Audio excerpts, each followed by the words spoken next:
स्वः तत्सवितुर्वरेण्यं भृगो देवस्य धीमहि धियो यो नः प्रचोदयात्। ओम शांति शांति शांति।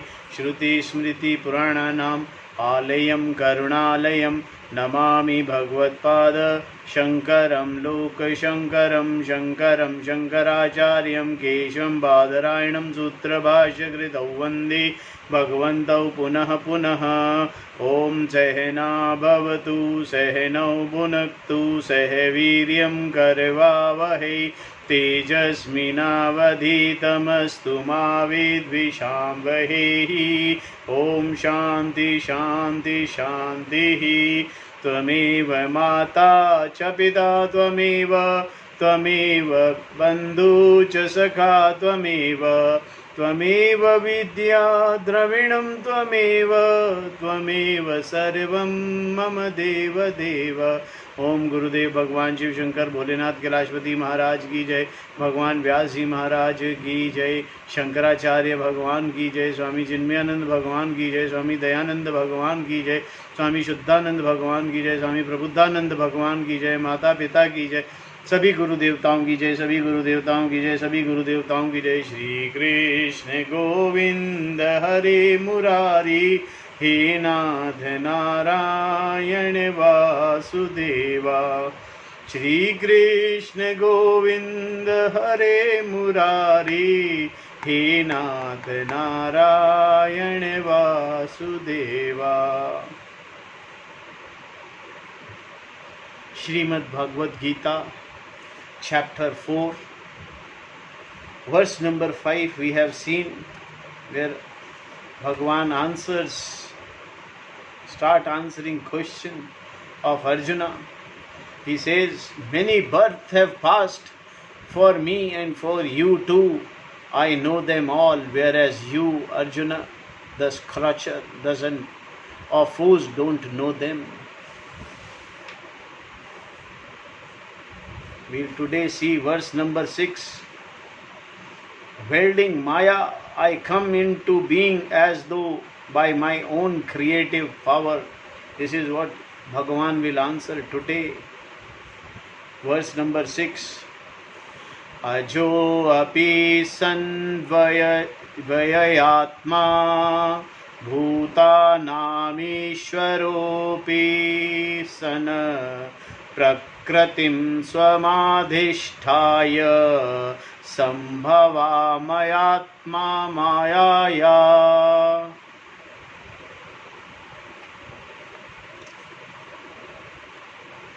Ajo api sana, even though being one who is unborn, avyaya atma, being one whose knowledge does not wane, bhutanam, of all living beings, Ishvara api sana, also being the Lord, swam, my own, prakritim, prakriti, the material cause for the creation, adhishthaya, wielding,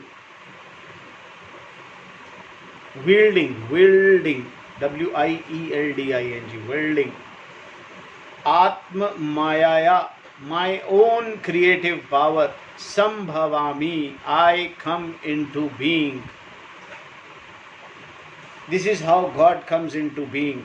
Even though being one who is unborn, even though being one who is unborn, one whose knowledge does not wane, and also being the Lord of all living beings, still wielding my own prakriti, I as though come into being by my own creative power.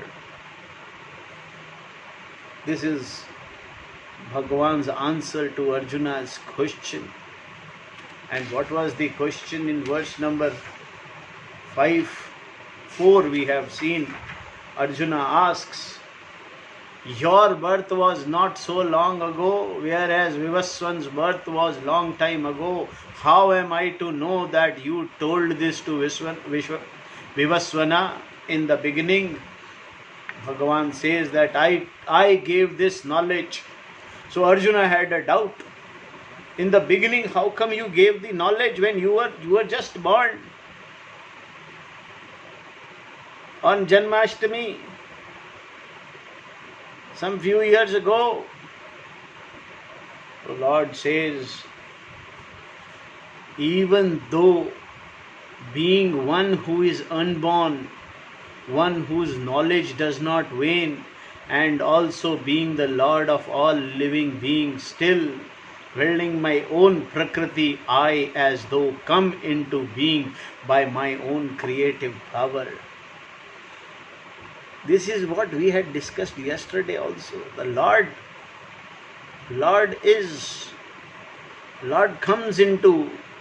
comes as a being. How he comes, let's see. We see this verse, from this verse, that Krishna's birth is a very peculiar birth indeed. Being one who is never born, he as though comes into being. He as though comes into being. Also, Krishna describes himself here as one whose power to know does not wane or decline. It does not diminish, never declines, as Avyaya Atma, meaning one from whom there is no state of ignorance or delusion. We can also say that being one who is never born, he is not subject to death either. Furthermore, he is the Lord of all beings, the one who made the entire creation for enjoyment of all, and the one who introduced and wields all the laws. Wields means combines all the laws, and who is therefore not bound by them. He also, the Karam Phala Data, Ishvara is the Karam Phala Data, the giver of all fruits of action. Ishvara is the cause for the entire creation, both the subtle world and Sukshma Parpancha.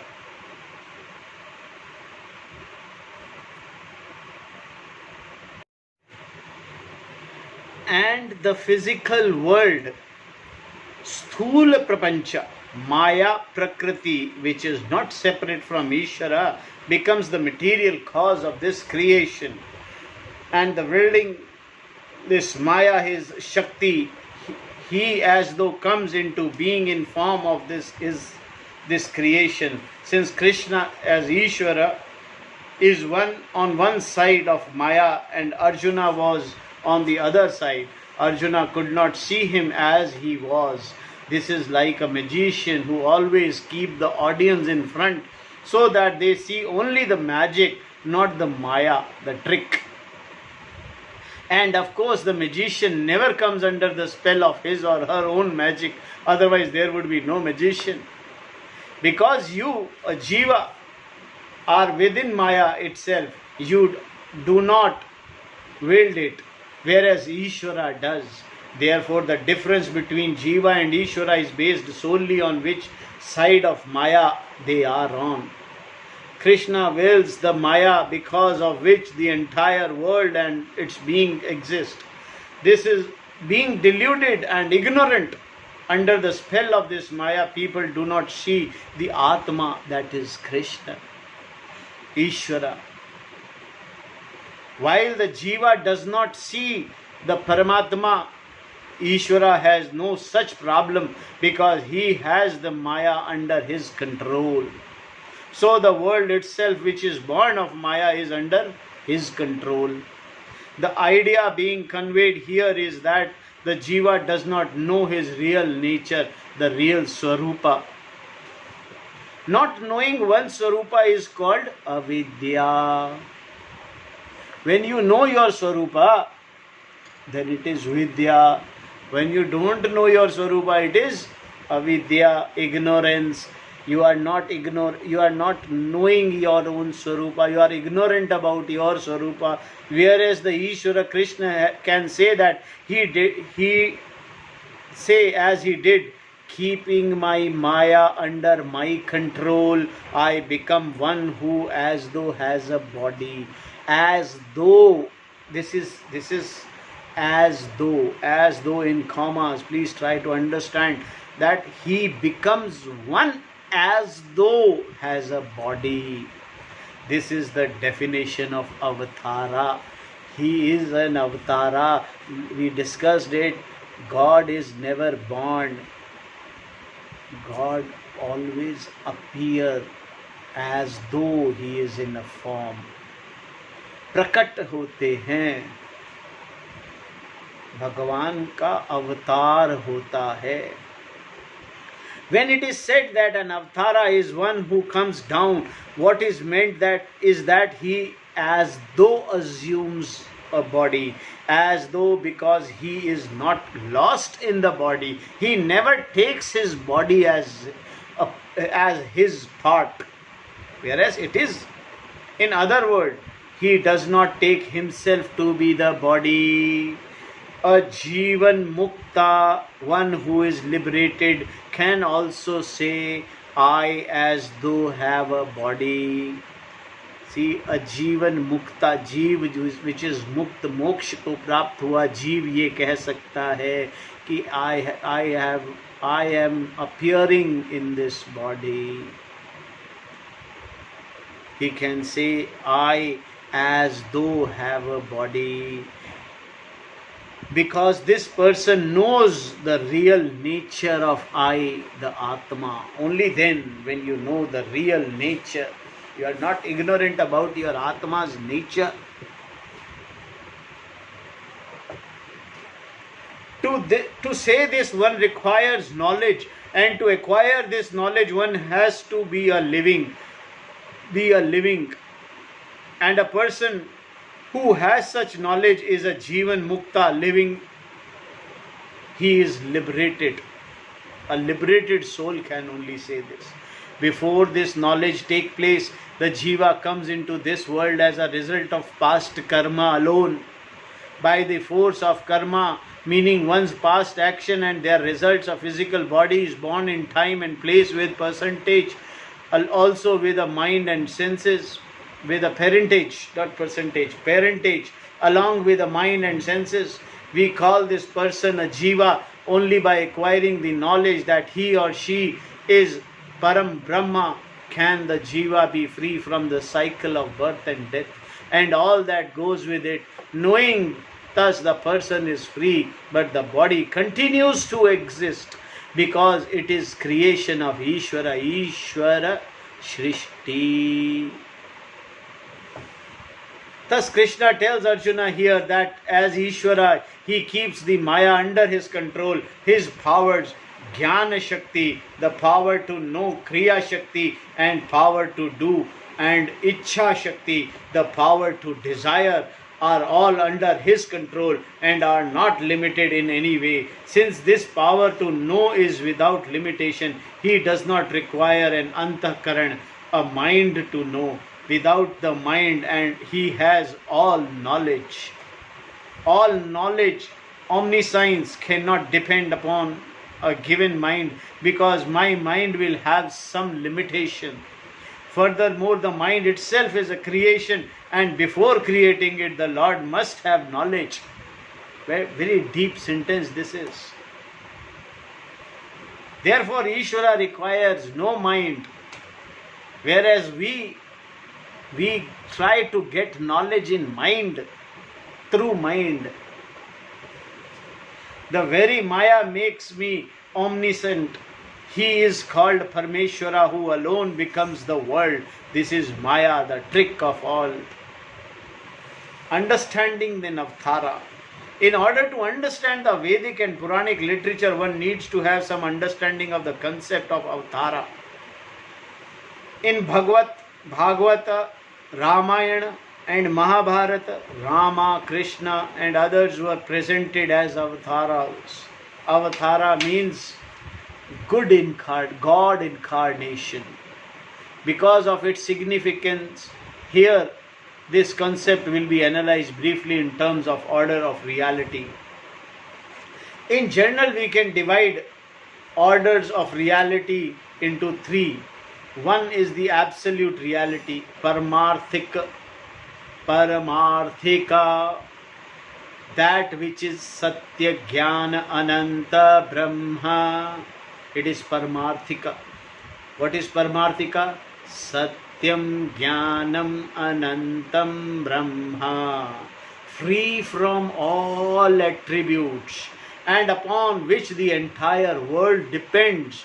Then there is an empirical reality. The second is empirical reality. Vyavaharika. Vyavaharika, which accounts for the world and all that is in space, air, fire, water, earth and sun, moon and stars, the natural law and so on. Included in this order of reality are various situations that cause joy and sorrow, as well as your physical body, mind and senses. All means end, sadhana and sadhya. All means and ends, sadhana and sadhya, also have an empirical reality. While some of them are already known to you, others are revealed by the Vedas. For instance, there are Vedic rituals that are prescribed for having a child or going to heaven. The heaven mentioned by the Shastra is considered to be an empirical reality as a material object here in this world. Thirdly, there is a subjective order of reality, pratibhashika, such as that we experience in dream. What is empirical reality? Now we'll see each reality. Empirical reality. A pot, for instance, is not something that you imagine. It actually holds water.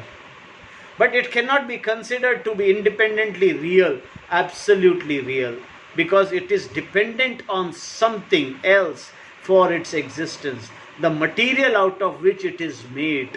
Therefore, you cannot say it is a Paramarthika Satya.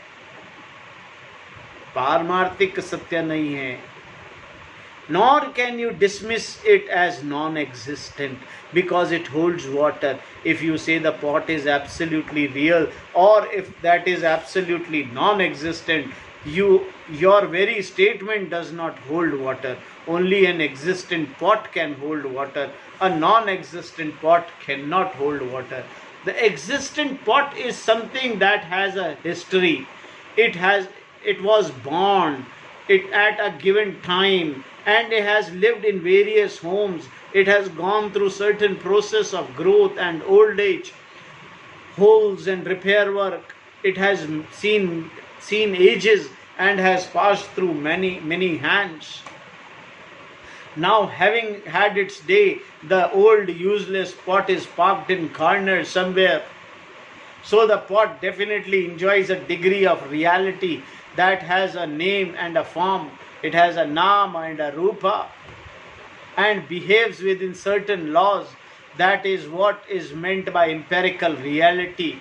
Vyavaharika Satya. See, the first was Paramarthika reality.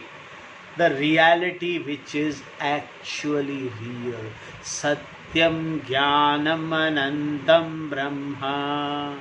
Then there is another reality which is called Vyavaharika reality, which we see. This form, this whole form, the form which has Nama and Rupa, all the forms which have Nama and Rupa are Vyavaharika Satya. And then there is another Satya which is called Pratibhashik Satya. So what is Paramarth? What is Vyavaharik Satya? All the forms, all the names and forms, Nama, Rupa, and behave in certain laws. This is what is meant by empirical reality, Vyavaharika Satya. And for understanding this empirical reality, we have sense perception and other pramanas such as inference and presumptions. See, we can see Vyavaharik Satya can be understood through sense perceptions and other pramanas. When Veda talk about end like heaven and the means for attaining them, it is talking only about empirical reality. If heaven is a place, it is something within the creation and therefore is included in this order of reality. The various ritual enjoyed by Veda imply a doer karta who performs certain karmas in order to achieve the desired ends. Since the means and ends are interconnected, the means also have an empiricality, whether they involve worldly action, laukika karma, or spiritual injunction, Vedic karma. Because means and ends are dependent upon something else, they cannot absolutely be real. They are not paramarthika, but vyavaharika, being totally within the spherical, empirical sphere. They are within this sphere. The word empirical is the closest English translation there is for vyavaharika, empirical world, which covers everything known and unknown within the sphere of a creation that is not created by a given mind. It includes everything that is understood at a given time. It also includes what is not understood now but which may be understood later. This is kind of world and the mind itself. The mind stuff, brain cells and so on belong to the empirical world. The physical body and its organs, the senses and their constitution, the capacity to remember, to love, to think and to know are all vyavaharika, meaning that they have an empirical reality. Now subjective reality. The third order of reality is purely subjective and is called pratibhashika in Sanskrit. The dream is an example of this order of reality. Something exists because you see it. Any form of projection, mistaken notion and unknown fears are pratibhashika. For instance, you take a post for a man.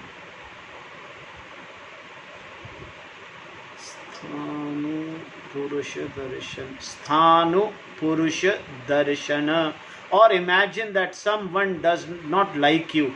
It is projection, purely subjective, pratibhashika. What you have seen is not there, but still you see it. The very seeing gives your projection certain reality. Everyone projects, everyone commits mistake. Pratibhashika reality is possible because the mind is limited. It is not omniscient. Also, the mind has a particular background that creates for itself prejudice, fear, anxiety, disappointment, sorrows and perception. This is why everyone at one time or other sees what is not real, what is not really there, and does not see what is there. Even though a person has some love for you, you may not recognize it, seeing instead some dislike simply because you happen to notice the person frowning at you. No, and you know not why. Projections, mistakes are possible because you have a mind. You think and therefore it is. Since this reality that exists only for you has no empiricality, it is called pratibhashika. Whereas there is a pratibhashika reality, there is error, and wherever there is error, the correction of error must be possible. Wherever there is error, the correction of error must be possible. That is, knowledge must be there. Wherever there is an error, there is a knowledge to correct it. Suppose while making a pastry, you by mistake the salt for a sugar, you mistake salt for a sugar, and you want is pastry, but what you get is something quite different.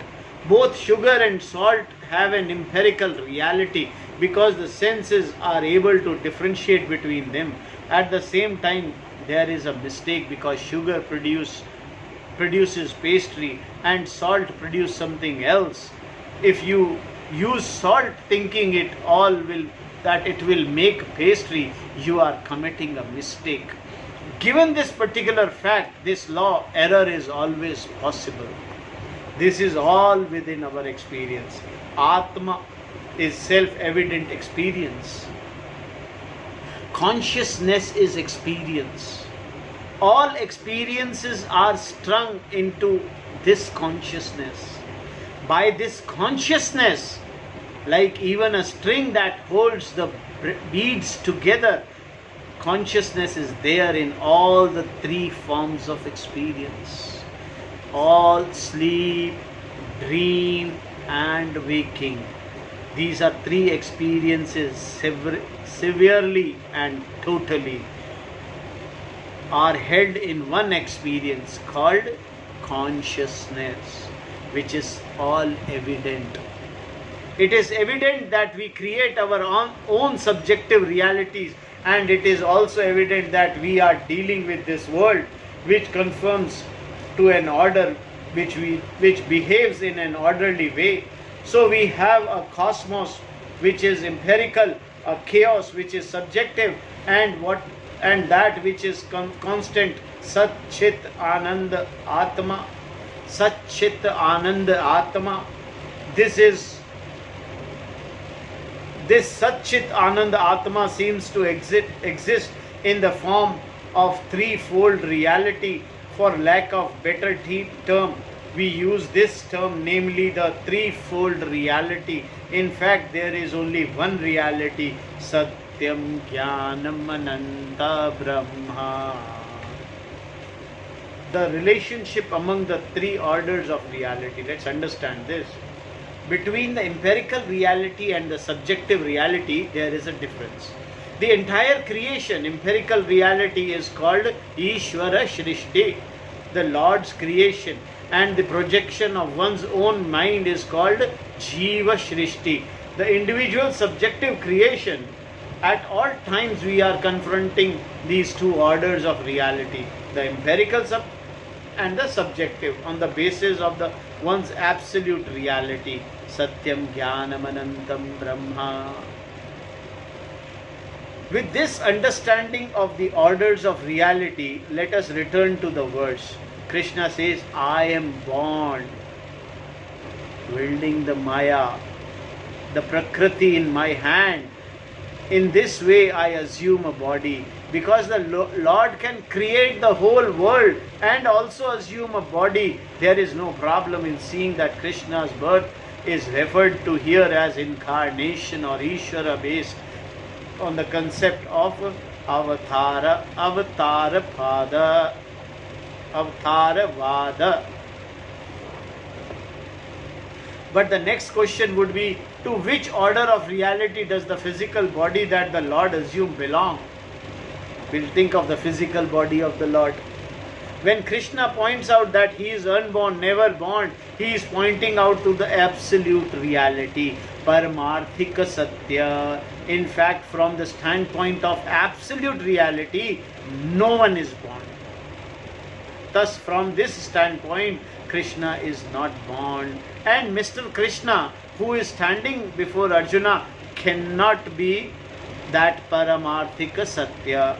It must be kept in mind here that we are not talking about Krishna who is Paramatma, but we are talking about Mr. Krishna who was born in prison, who had a body, who wore a yellow piece of cloth and played a flute, and who was seated in Arjuna's chariot holding the reins of the horses in his hand. In this Krishna who was teaching Arjuna Paramarthika? No, he is not, because his body is not Paramarthika. Surely when we can say that Krishna's body is empirically real, Vyavaharika, but if it were to be taken as empirically real, would Krishna not have been born of his own karma, and therefore would he not be a sansari like Arjuna? If he were born of his own karma, would there be no punya and papa along with dharma and adharma, doership and enjoyership for him? If he were bound by karma, where would be the possibility of his wielding the Maya in order for his birth to be considered empirical? Krishna had to have been under the spell of karma, meaning that without his violation his birth would have been determined by the very law. Only then his birth can be considered to be empirical like that of Arjuna. See, this is very, very important to understand. How Krishna,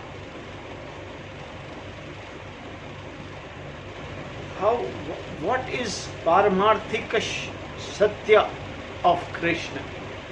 Arjuna, being a jiva, was born of karma. Even though he was born a prince, he had to go to the forest for 12 years and then live incognito for 1 year, all of which would be attributed to his past karma. The destiny of Arjuna's eldest brother, Dharmaputra, was also controlled by his own punya and papa. Because of his papa, he lost the kingdom, otherwise the dice would have rolled out differently, or he would not have thrown them at all. Some prarabdha karma was there for him. The Shastra itself talks about this kind of karma.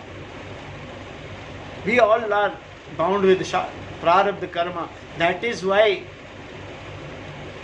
despite of doing all right actions, despite of doing all actions correctly,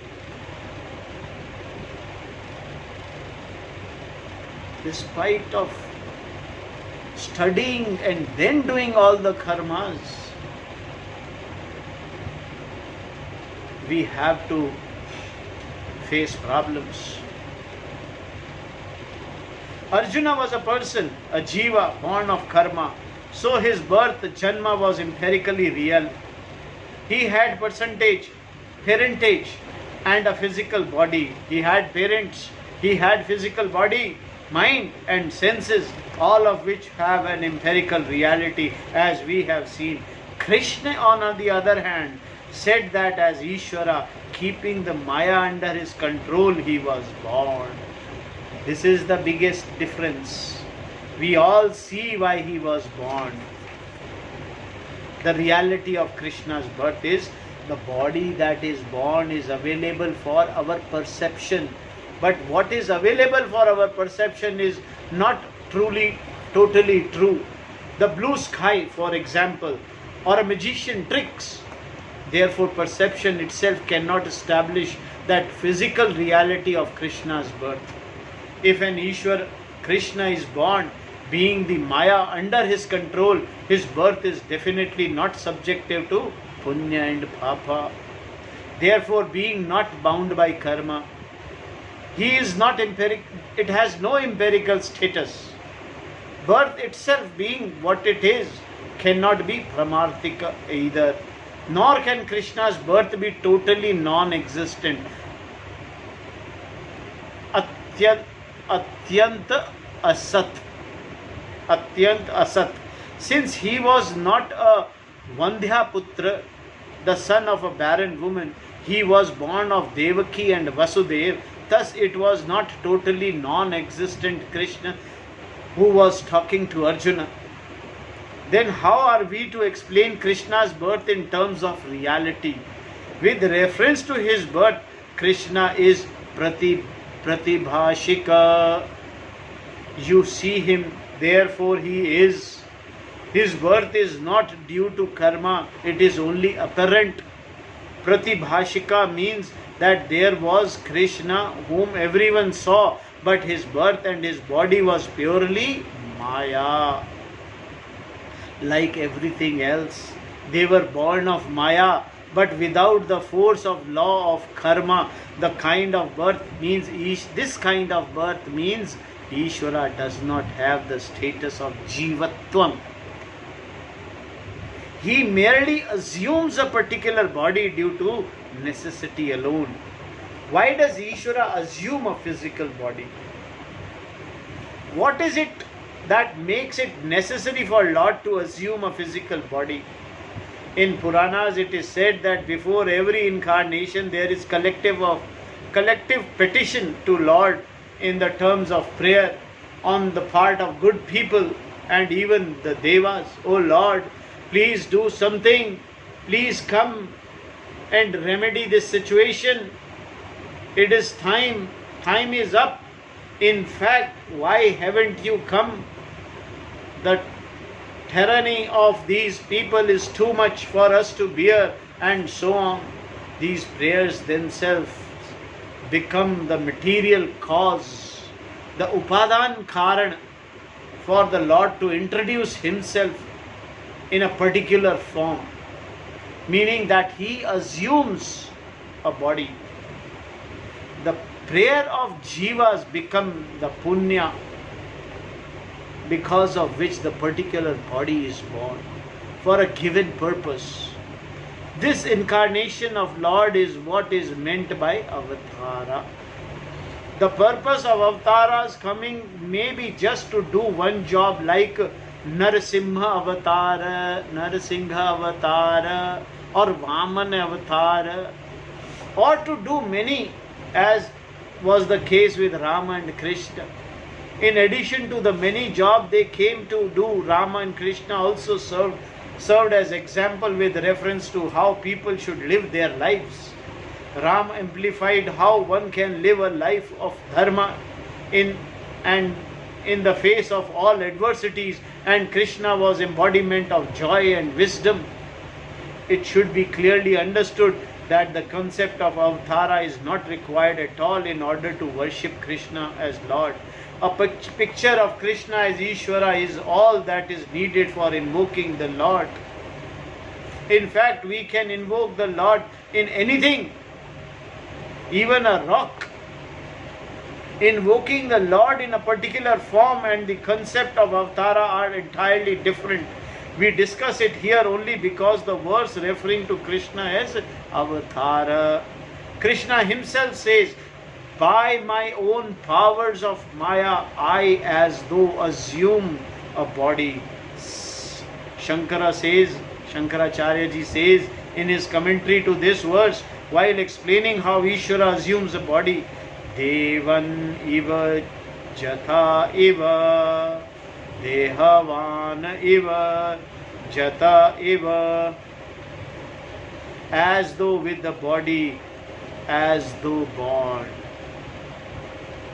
The word iva, as though, in Shankara's commentary indicates that there can be no empiricality here, because Krishna's birth was not out of punya or papa. If there were punya and papa for Ishvara, then he would not be Ishvara at all. Therefore, when Ishvara assumes body, he only as though born.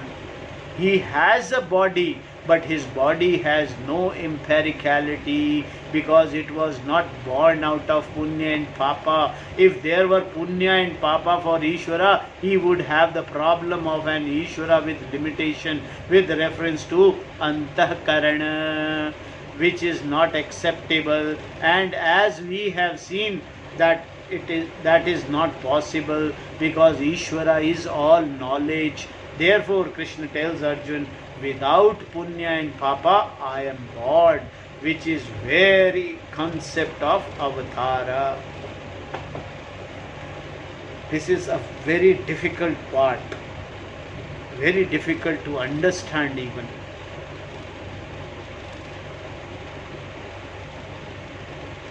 How Ishvara is not born. Let us understand in simple language. Ishvara is not born. Not born means Ishvara's birth doesn't take place because of any punyas and papas, like we all beings are here because of their previous punyas and papas, the karmas we have done. Avatara is not because of Avatara doesn't take place because of his karmas. Avatara take place when all people, all the wise people pray to Lord, oh Lord, please come save us. Their punyas become God, take place, take birth in form of a body. Wise men's punyas take place, take birth, take avatara in a form like Krishna, Rama, to protect.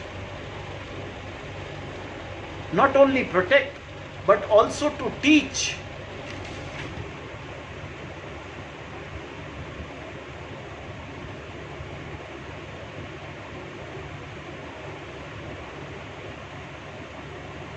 How one can live a life of dharma in the face of all adversities. This is why Krishna and Rama took avatara. I will not say birth. This is how Rama and Krishna were not ordinary births.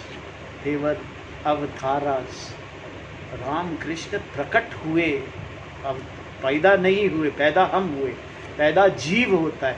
जीव पैदा होता है अपने पूर्व जन्मों के कर्म फल के अनुसार, प्रारब्ध कर्मों से, प्रारब्ध कर्म फलों से. एक गिवन सिचुएशन में, गिवन टाइम पर, गिवन जगह पैदा होता है.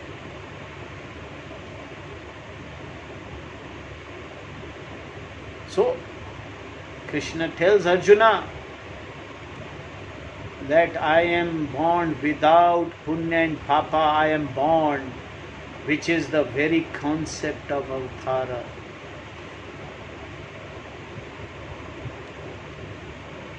Krishna is as whole. He is never born. He is never die. He is always there. He is the whole. He is not one particular body, small body on the earth. He is the whole creation. Ishvara assumes a physical body when there is decline in the right living. Then Ishvara is born. This is verse number 7, which we will see tomorrow. Om Tat Sat. Om Purnamadaha Purnamidam Purnat Purnamudashyate Purnasya Purnamadaya Purnameva Vasishyate. Om Shanti Shanti Shanti. Harihi Om Gurubhyo Namaha. Harihi Om Tat Sat. Om